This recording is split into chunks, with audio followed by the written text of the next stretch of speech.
I knew the man standing in my doorway was trouble, and the worst part was that my heart already seemed to recognize him before my mind did. He stood there in a perfectly tailored dark coat, one hand resting loosely at his side, the other holding a paper coffee cup like he had all the time in the world. The hallway behind him smelled faintly like rain and expensive cologne, and for one strange second, everything in my tiny apartment felt smaller than it had 5 minutes ago. "You're late," I heard myself say, though I had no idea why I said it. His eyebrows lifted a little, like he was surprised I spoke first, and then his mouth curved into something that was not quite a smile, but not quite anything safe either. "I thought you'd be harder to find," he said. His voice was calm, low, and so steady it made me even more uneasy. I should have asked who he was. I should have asked how he got my address. I should have closed the door and called someone, anyone, to stand with me while I figured out why this stranger looked at me like we shared a secret I had forgotten. But I didn't do any of that. I just stood there in my socks, one hand still wrapped around the mug I had been carrying from the kitchen, and stared at him like I was waiting for my life to catch up. The apartment around us was the kind of place people moved into when they needed a fresh start, but didn't yet have enough money to make it look intentional. A thrift store lamp by the couch, a stack of unopened mail on the counter, a single plant on the windowsill that I had somehow kept alive for 3 months. It was not a glamorous life, but it was mine, and until this exact moment, it had felt safely invisible. He glanced past me into the apartment, taking in the small living room, the slightly crooked bookshelf, the blanket folded over the back of the sofa. Then he looked back at me, and that same strange expression returned to his face, like he was measuring the distance between who I was now and someone he expected to find. "You really don't remember me," he said, more quietly this time. A chill moved through me that had nothing to do with the weather outside. I tightened my grip on the mug. "Should I?" His gaze dropped, just briefly, to my hand, as if he noticed I was nervous and found it interesting. Then he reached into the inside pocket of his coat and pulled out a folded card, holding it between 2 fingers without stepping any closer. "My name is Adrian Vale," he said, "and before you decide to shut this door, I think you should hear why I came." The name didn't mean anything to me, not at first. It landed in my chest anyway, heavy and strange, like a key sliding into a lock I had never seen before. Somewhere in the back of my mind, a memory flickered and vanished so fast I couldn't trust it. A room with warm light. A laugh that sounded like mine. A hand brushing mine under a table. I blinked hard, and it was gone. Adrian's eyes didn't leave my face. He looked calm, but there was something in the set of his shoulders that made him seem as if he had been waiting a very long time to stand in this exact spot. And then he said the words that changed everything. "I think you and I have unfinished business, and I don't believe either of us can afford to ignore it anymore." The silence after his last sentence felt too large for my apartment, as if the walls themselves were waiting for me to answer. I tightened my grip on the edge of the doorway and studied him again, slower this time. Adrian Vale did not look like a man who made mistakes. He looked like a man who had already decided how this conversation would end, and the only question was whether I would go quietly or not. I should have told him to leave. I should have shut the door, locked it, and gone back to the life that had made sense before he appeared. Instead, I heard myself ask, "What unfinished business?" His expression shifted just slightly, the first crack in that calm face. "That depends," he said, "on how much you remember." The question hit me harder than I expected. My stomach pulled tight, and that strange flicker from earlier came back, not as a full memory, but as a sensation, like my body recognized a room my mind had forgotten. Warm light again. The smell of rain. A voice saying my name like it mattered. I hated how quickly my pulse reacted to him, how every part of me seemed to lean toward a man I did not know. "I remember nothing useful," I said, forcing my voice steady. "And I am not interested in being confused in my own home." "Fair," he replied, almost too gently. Then he lifted the coffee cup in his hand. "Black, no sugar. You always said you hated anything sweet in the morning." My breath caught. That was not a lucky guess. Not with the way he said always. Not with the certainty in his eyes. I stared at the cup as if it had suddenly become dangerous. "You do not know me," I said, but the words sounded weaker than I wanted. "No," he said, and there was something painfully honest in that answer. "I know I lost you." The air between us changed. I do not know how else to explain it. One moment he was a stranger standing in my doorway, and the next, he felt like a piece of a story I had spent years trying not to notice was missing. I swallowed hard and opened the door wider, not because I trusted him, but because I needed to know why his presence made my thoughts feel like broken glass. "Come in," I said before I could stop myself. His eyes flicked to mine, surprised for the first time. Then he stepped inside with a careful kind of restraint, as if he understood that my apartment was not just a place. It was a boundary. He glanced around at the small kitchen, the half-finished mug on the counter, the folded blanket on the couch, and then back at me. "You still live quietly," he said. "That sounds like you." Again with the "like you," I muttered. Maybe because I am trying very hard not to say too much too fast. He set the paper coffee cup on the table, then pulled out the chair across from me and did not sit until I did. That should have annoyed me. Instead, it made my chest tighten in a way that felt almost embarrassing. "Start from the beginning," I said. Adrian nodded once. "5 years ago, you met me at a charity event downtown. You were wearing a gray coat, and you kept pretending you were only there for the free food." I frowned, trying to force the memory into place, but all I got were flashes, bright lights, polished floors, a laugh that sounded too close to mine. And we spoke for less than 10 minutes, he said. "Long enough for me to remember everything. Long enough for you to leave before I could ask for your number." I let out a short, disbelieving breath. "That is your grand explanation?" "Not quite." He leaned forward slightly, his voice lowering. "The next week, you disappeared." My heart stumbled. "What does that mean?" "It means I looked for you," he said. "It means I checked hospitals, guest lists, old addresses, and every contact I could think of. It means I never stopped." The room felt suddenly too still, too bright, too real. I wanted to reject him, to tell him he had the wrong person, but another image surfaced before I could stop it. Standing near a window high above a city, looking out at a storm while someone behind me said I was not as alone as I believed. The memory was thin and shaky, but the feeling behind it was not. Adrian saw the change in my face immediately. "You remember something?" he said. I looked away. "Maybe a dream." "Maybe," he agreed, though I could hear that he did not believe it was only that. He reached into his coat again, this time pulling out a folded photograph. He placed it on the table and slid it toward me without pressure, without forcing me to touch it. I hesitated, then took it. The image was worn at the corners, like it had been handled many times. It showed a table by a large window, 2 glasses of water, and 2 figures turned toward each other in the middle of a conversation. One of them was him. The other looked like me. Not exactly the me standing here now, but enough to make my fingers go numb. "I kept that," he said quietly, "because after you left, it was the only proof I had that you were real." My throat tightened, and for a moment I could not speak. I did not know if I was looking at evidence or a trap. I only knew that the photograph made my chest ache in a place I had kept locked for a very long time. Adrian did not move. He did not crowd me. He simply sat there, patient and unreadable, while the rain tapped softly at the window, and the past I had buried began to breathe again. "Tell me the truth," I said at last, my voice thinner than I wanted. "Why are you really here?" His answer came after a pause that felt honest enough to hurt. "Because someone made sure you forgot what happened between us," he said. "And because I think you were never meant to be alone with that loss." For a long moment, I said nothing. The photograph rested between us like a fragile truth, and the rain kept brushing softly against the windows as if the whole city had decided to hold its breath with me. I studied the image again, trying to pull meaning from the edges of memory that had always felt blurred and unreachable. The 2 people in the picture were laughing at something I could no longer hear, and the expression on my face looked so open, so unguarded, that it made me feel like I was staring at a stranger who had borrowed my body and lived a life I could not remember. Adrian remained still across from me, his hands folded in his lap, his gaze never leaving my face. He was giving me space, but not the kind that felt empty. It felt deliberate, like he understood that the truth could not be forced open all at once.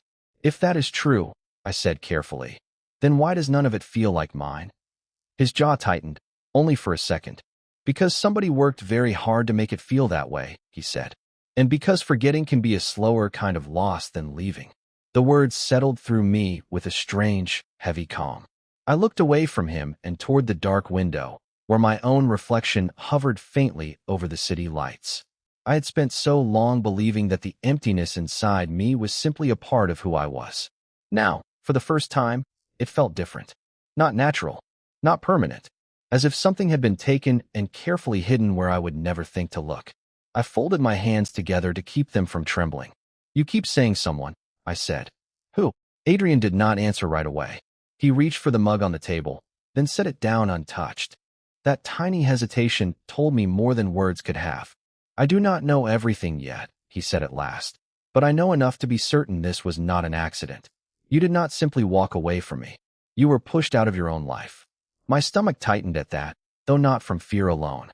There was something else in me, something restless and aching, that had been waiting for those exact words without ever knowing it.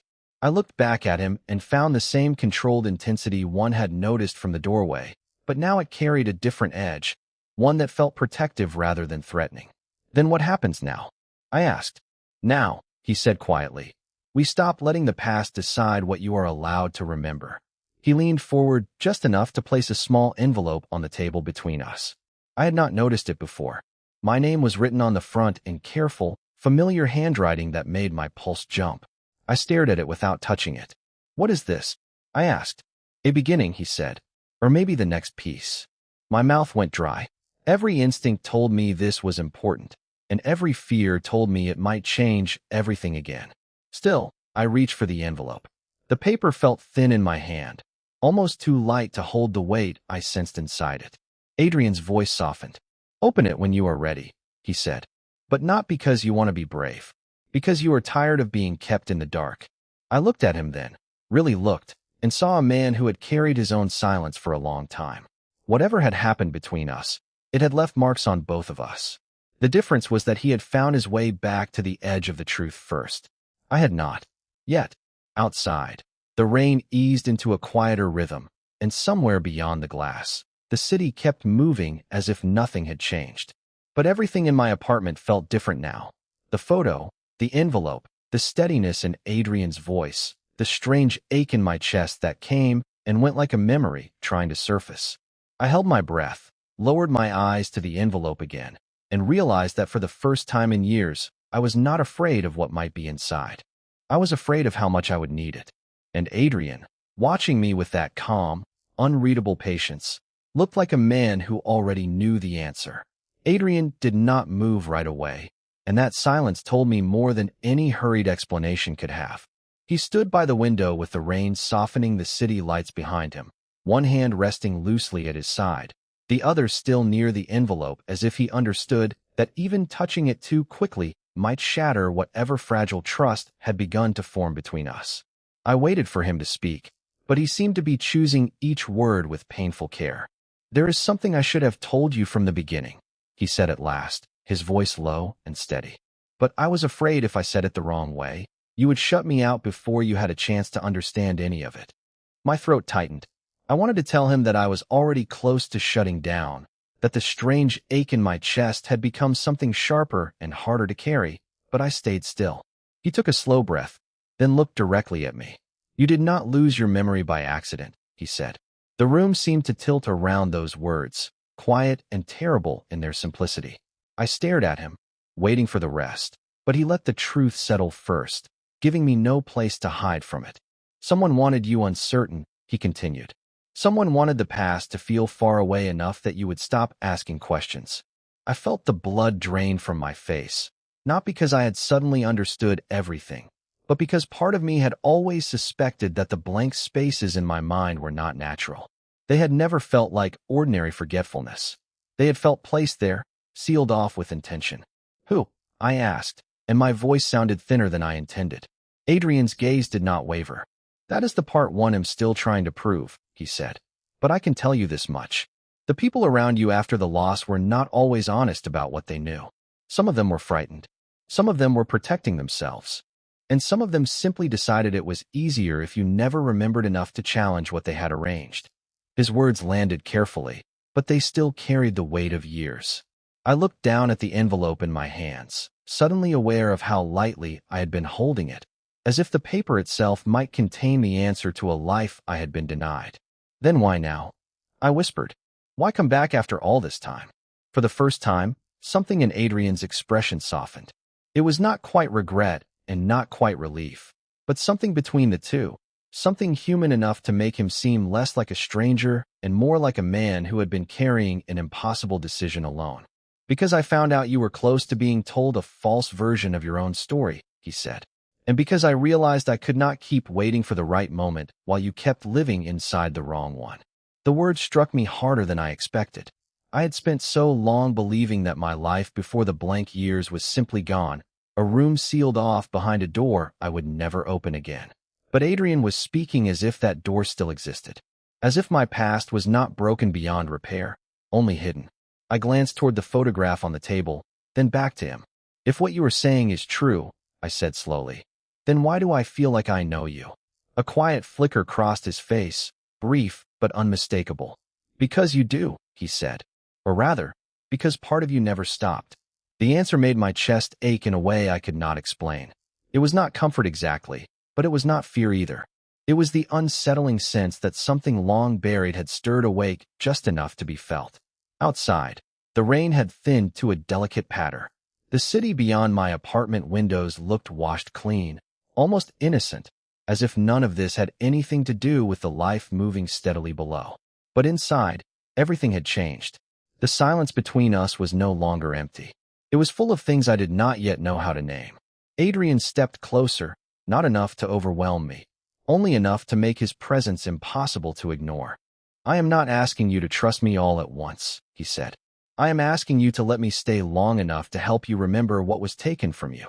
My fingers tightened around the envelope. I should have said no. I should have protected myself with distance, with disbelief, with all the careful habits that had kept me upright for years. Instead, I heard myself ask the question that had been circling in my mind since he arrived.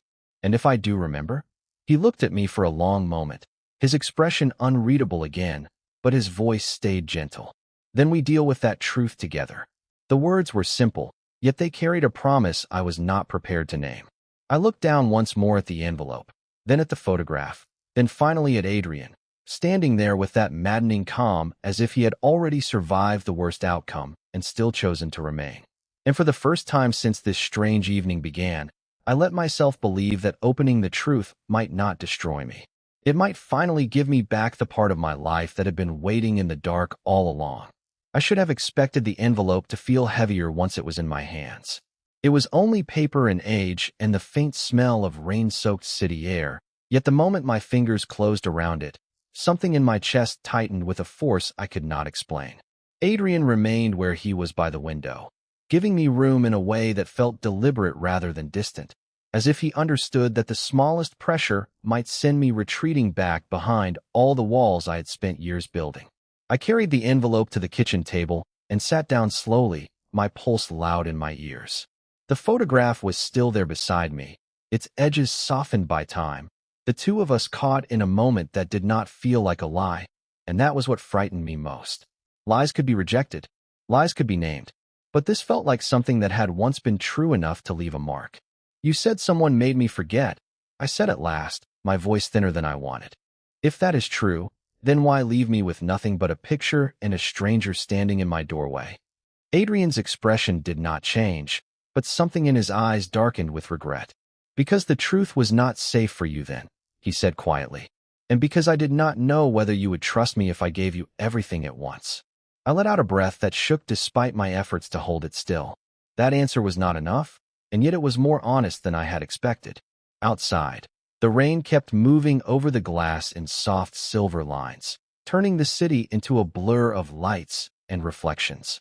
Inside, the apartment felt smaller than before, as if the space between my life and whatever had come before it was narrowing with every second I kept looking at that photograph. I unfolded the paper inside the envelope with careful fingers. There were only a few lines written there, but the handwriting was unmistakably deliberate, and the first sentence made my stomach turn.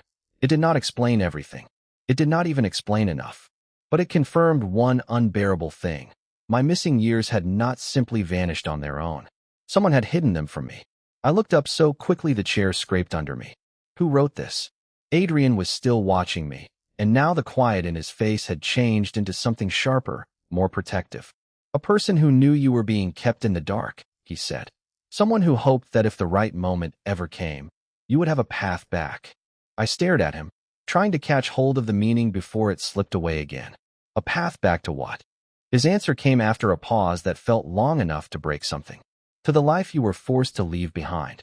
For a moment, all I could do was sit there and let the words settle around me. They did not comfort me. They did not even make me feel better.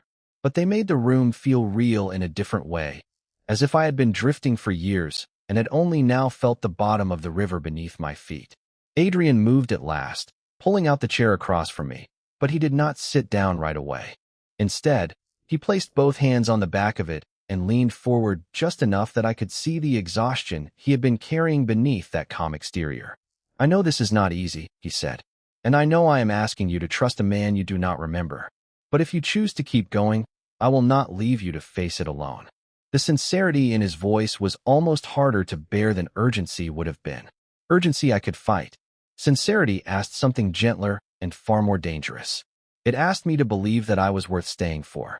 I looked at the letter again, then at the photograph, then at the man in front of me who had arrived like a disruption and now seemed strangely like the only steady thing in the room. My heart was still unsettled, but somewhere under the fear there was something else, something small and stubborn and alive. Hope. It was a fragile thing, and I did not fully trust it yet, but it had begun to take root. So I folded the letter carefully, set it back inside the envelope, and said the only thing I could say with certainty. "Then do not leave." Adrian did not smile, but the tension in his face eased, just enough to tell me that my answer mattered. "I was not planning to," he said. Adrian's promise settled over the room with a quiet gravity, and for a moment neither of us moved. The rain continued to tap at the windows, soft and steady, while I stood with the envelope still in my hands, trying to make sense of the fact that something I had lost could now be held so close again. "Then do not leave," I had said, and even now the words seemed to linger in the air between us, fragile but real. Adrian's gaze remained on me, patient in a way that made my chest ache. He did not look like a man who expected gratitude. He looked like a man prepared to wait through my fear, my confusion, and every silent retreat I might still attempt. Slowly, I crossed the room and set the envelope on the coffee table beside the photograph. My fingers trembled once, then curled into my palm. I hated that he could see that. I hated even more that he did not pretend otherwise. "If I open this," I said, my voice quieter than I intended, "I need you to tell me the truth. All of it." Adrian gave a single nod. "You will get that," he said, "even if it is harder than you want." I drew a careful breath and lowered myself onto the sofa, as if sitting down might keep the room from spinning. He remained standing for a beat, then finally took the chair across from me, not too close, not too far, exactly far enough to let me decide what kind of space I needed. That kind of restraint felt more intimate than any rush would have. I slid my thumb under the envelope flap and opened it. Inside was a folded sheet of paper, yellowed at the edges, along with a smaller note clipped behind it in a handwriting I did not recognize at first. My pulse quickened before I even read the first line. The paper was old, the ink slightly faded, but the message was clear enough to send a chill through me. It was addressed to me, not to a nickname, not to some formal version of my name. To me, exactly as if the writer had always known I would one day be the one reading it. I moved slowly, reading each sentence twice because the first time did not seem real enough. There were references to a meeting I could not remember, a promise I had apparently made, and a warning that sounded less like drama and more like protection. By the time I reached the bottom of the page, my mouth had gone dry. My thoughts scattered and then came back in pieces, each one more unsettling than the last. "This does not make sense," I whispered. Adrian leaned forward slightly. "What part?" "All of it." I looked up at him. How could I have forgotten something like this? For the first time that evening, his expression shifted. Not much, just enough for me to see that the answer hurt him too. "Because someone wanted it buried," he said. "And because what happened after that was meant to make you doubt yourself if you ever found the truth." The room felt smaller after that, as if the walls had inched closer to listen. I looked back down at the page, and a detail near the end caught my eye. There was a mention of a place only someone close to me would know, a quiet road outside the city where the trees grew thick and the air always smelled like pine after rain. I knew that road. Or rather, I knew the feeling of it. The memory was not a picture, Not yet, but a sensation, like a door in my mind beginning to loosen. My fingers tightened on the paper. I think I have been there, I said, more to myself than to him. Adrian's shoulders eased by the smallest amount, like a man hearing the first true sign that the past was beginning to stir. Yes, he said. You have. Silence followed, but it was no longer empty.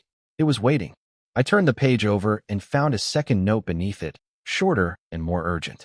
It mentioned a name, a date, and a place to meet if I was finally ready to remember. My breath caught. Ready. As if memory were a door I could choose to walk through at the right time. As if the last several years of my life had not been built around not knowing. I looked at Adrian again, and something in his steady expression made the fear in me shift shape. It did not vanish. It simply changed from a wall into a threshold. You really think I can handle this? I asked. He did not answer too quickly. I think you already have, he said. You just have not given yourself credit for surviving the forgetting. That landed deeper than comfort should have. I stared at the letter, then at the photograph, then at the rain-silvered window beyond him, and for the first time I stopped feeling like the room was trying to keep a secret from me. It felt like the secret was finally asking to be released. I folded the note again with careful hands and held it against my chest for a moment, as if I could steady my heartbeat through the paper itself. Then I looked at Adrian and found my voice. Take me there, I said. If this is part of my life, I want to see it. Something almost relieved flickered in his eyes. Tomorrow, he said quietly. Not tonight. Tonight, you read what you can, and you rest. I should have argued.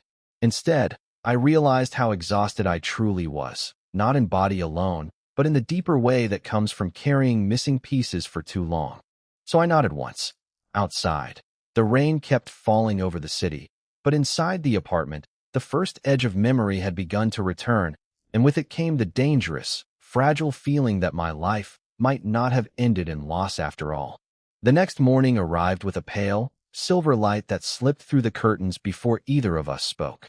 I had barely slept, yet the envelope still sat on the table where I had left it, its corners softened by the night and by the number of times I had reached for it and pulled back. Adrian was already awake, standing in the kitchen with a mug in his hand, dressed simply in a dark sweater and tailored trousers that somehow made the room feel even quieter. He did not push, did not fill the silence with explanations I was not ready to hear. He only looked up when I entered and said, I kept the morning open, if you are still willing to go. His voice was calm, but I could hear the careful restraint in it, as if even that small question had cost him something. I nodded, because if I let myself hesitate, I would keep doing so forever. The drive took longer than I expected, not because the distance was far, but because every mile seemed to pull another thread loose inside me. City streets gave way to older neighborhoods, then to a narrow road lined with trees whose branches arched over us like a quiet tunnel. Adrian drove with both hands on the wheel, glancing at me only now and then, as if he understood that too much attention might break the fragile courage I had gathered. When he finally turned onto a gravel lane, I saw the house before I understood I was looking at it. It was not large, not grand, but it stood with a kind of still dignity, wrapped in climbing ivy and softened by years of weather. A porch held 2 old chairs and a small table, and above the door a lantern swayed lightly in the breeze. This was yours? I asked, my voice lower than I intended. Adrian parked and rested one hand on the steering wheel for a moment before answering. It belonged to your mother first, he said. And after that, to the part of your life that was taken from you. The words settled over me with a strange, aching weight. I stepped out slowly, the air cooler here, carrying the scent of damp wood, earth, and something faintly floral from the garden at the side of the house. Every detail felt immediate, too clear, like a memory trying to surface through water.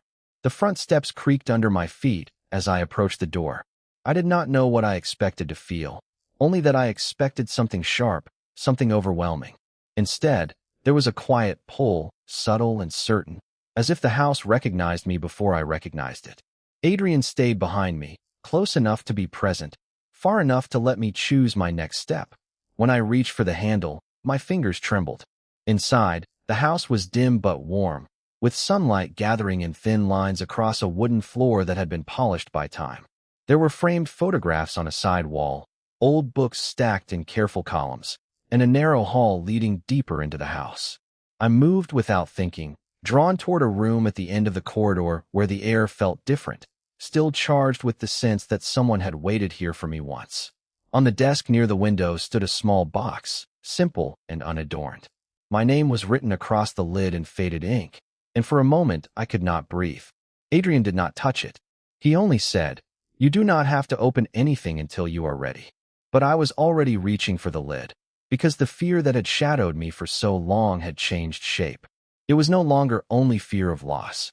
It was fear of how much might return, and how deeply it might change the person I had become without those missing years.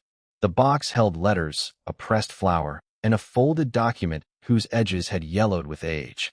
I set each item on the desk one by one, as carefully as if I were handling pieces of myself. The first letter was short, written in a hand I did not recognize at first, until I saw a familiar flourish in the signature and felt my chest tighten with a sudden, disorienting certainty. This had mattered once. This had been mine. I looked up at Adrian, and he was watching me with a patience so steady it almost hurt. "Why did you keep this?" I asked. He did not answer immediately. When he did, his words were quiet. "Because I believed one day you would need a path back to yourself." I let out a slow breath and looked again at the room, at the desk, at the sunlight moving across the floorboards as if time itself had become gentler here. Everything about the house felt suspended between absence and return. I thought of all the years I had spent living around a silence I could never name, and for the first time I understood that silence had not been empty. It had been waiting. I pressed my hand over the letters and closed my eyes, letting the weight of the moment settle into me without fighting it. "Stay," I said at last, almost against my own fear. Adrian did not move, but something in his face softened. "If you want me to," he replied. And standing there in the quiet warmth of that old house, with the rain from the night before still lingering in the air and the first pieces of my forgotten life laid open before me, I realized that memory was not coming back as a flood. It was returning as a door, slowly opening, and I was finally brave enough to step through. I did not expect the old house to feel different in daylight, but it did.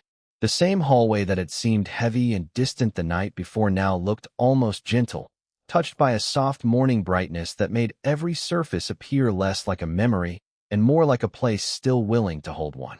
I stood near the table with the letters in front of me, my fingers resting on the edge of the envelope as if I needed the proof of it to keep myself steady. Adrian moved quietly through the kitchen, setting down his mug and checking the windows as though he had been doing ordinary things here for years, as though the shape of this morning belonged to him too. That should have unsettled me. Instead, it calmed me. There was something disarming about the way he treated the room without urgency, without pressure, like he understood that the space between forgetting and remembering could not be crossed by force.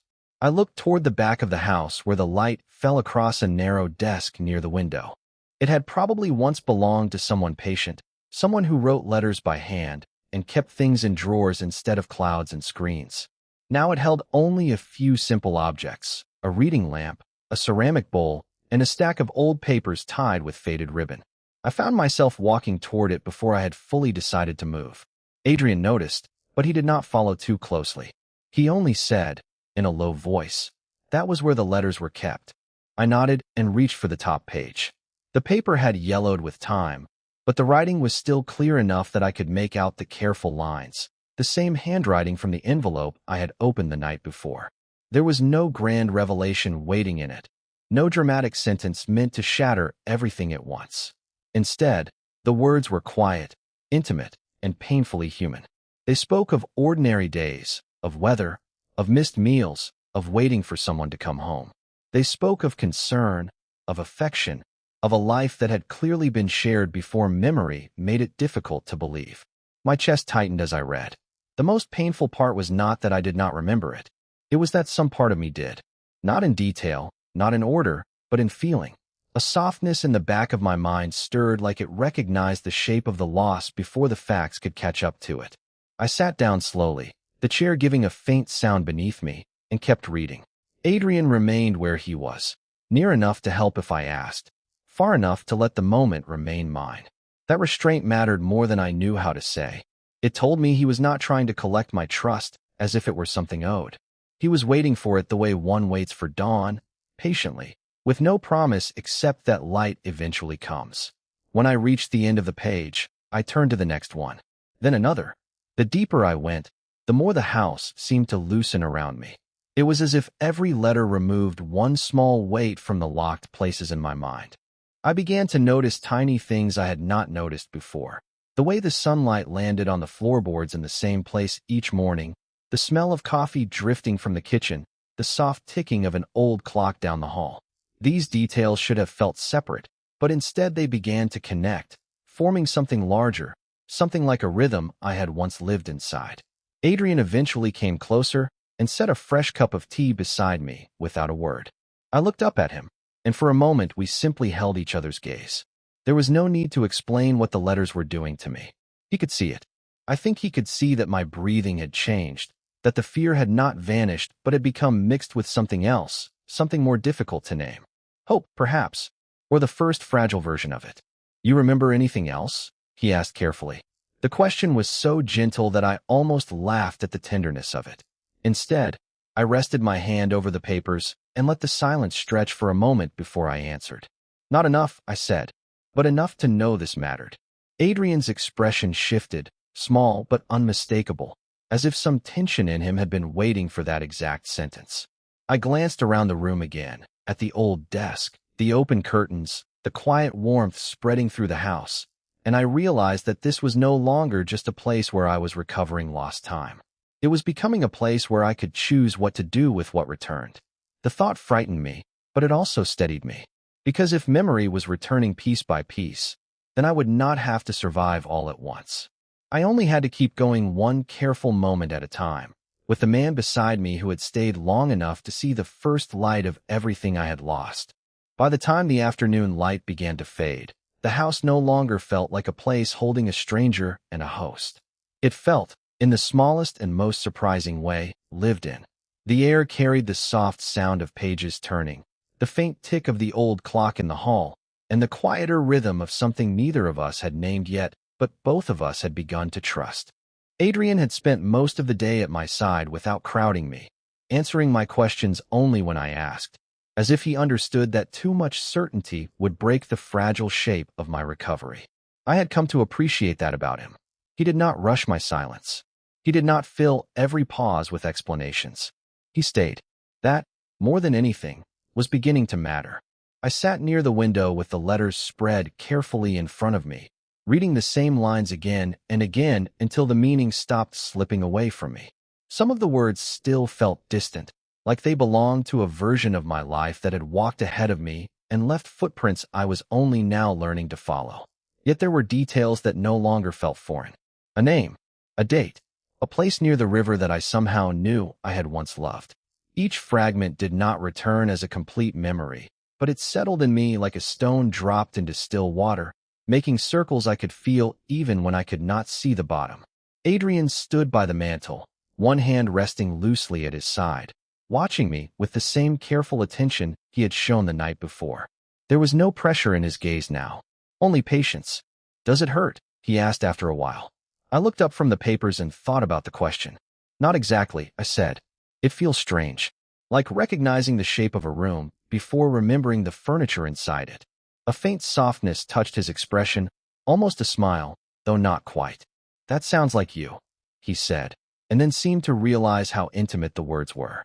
He looked away first, toward the window, as if giving me room to keep breathing through the moment. I lowered my eyes again, but his words stayed with me. "That sounds like you." It was such a simple sentence, and yet it carried an impossible weight, because it meant there had been a time when I had been known well enough for even a fragment of myself to be familiar. I had not expected that knowledge to hurt. Instead, it steadied me. Evening came quietly, draping the rooms in a softer shade of gold. The curtains stirred with the draft from an open window, and the whole house seemed to lean inward, as if listening. Adrian brought tea and set it beside me without a word. I thanked him, and when our fingers brushed for the briefest moment as he handed me the cup, the contact sent a small, unmistakable jolt through me. Not fear, not quite comfort either. Something in between. Something that made me aware of how much of my life had already begun to change in ways I had not planned for. I held the cup with both hands and stared into the dark surface of the tea for a long moment. I keep thinking, I said finally, that if pieces are coming back this slowly, then maybe I am supposed to learn how to live with them one at a time. Adrian did not answer right away. When I looked up, he was watching me with an expression so open it nearly unsettled me. Maybe that is all anyone can do, he said. One piece at a time. The answer should have sounded ordinary. Instead, it struck me with the force of something deeply true. I thought about the envelope, the letters, the room, the rain, the fragments of a past I had feared might remain lost forever. None of it had returned perfectly. None of it had returned all at once. But enough had come back for me to know that I was not empty. I was only unfinished. And standing there in the fading light with Adrian a few steps away, I realized that unfinished did not have to mean alone. It could also mean becoming. Later, when the house had gone quiet and the windows reflected the last trace of evening, I stood at the top of the stairs and looked back once toward the room where we had spent most of the day. The papers were still on the table. The tea had gone cold. The lamp cast a warm circle across the wood. It was such an ordinary scene that I almost missed how much it meant. This was no longer a place where I was only trying to remember what had been taken from me. It was becoming the place where I learned I still had a future. Adrian appeared in the doorway just then, his voice calm when he asked, "Are you all right?" I let the question settle over me before I answered. "Yes," I said, and this time it was true in a way I had not been able to say before. Then, after a breath, I added, "I think I am ready for tomorrow." Something in his face changed at that, a quiet relief so sincere it warmed the space between us. He gave a small nod, and I knew then that whatever came next would not be simple, but it would not be faced alone. Memory might continue to return in pieces. Questions might remain unanswered for a while longer. Yet for the first time, that uncertainty no longer felt like a wall. It felt like a path,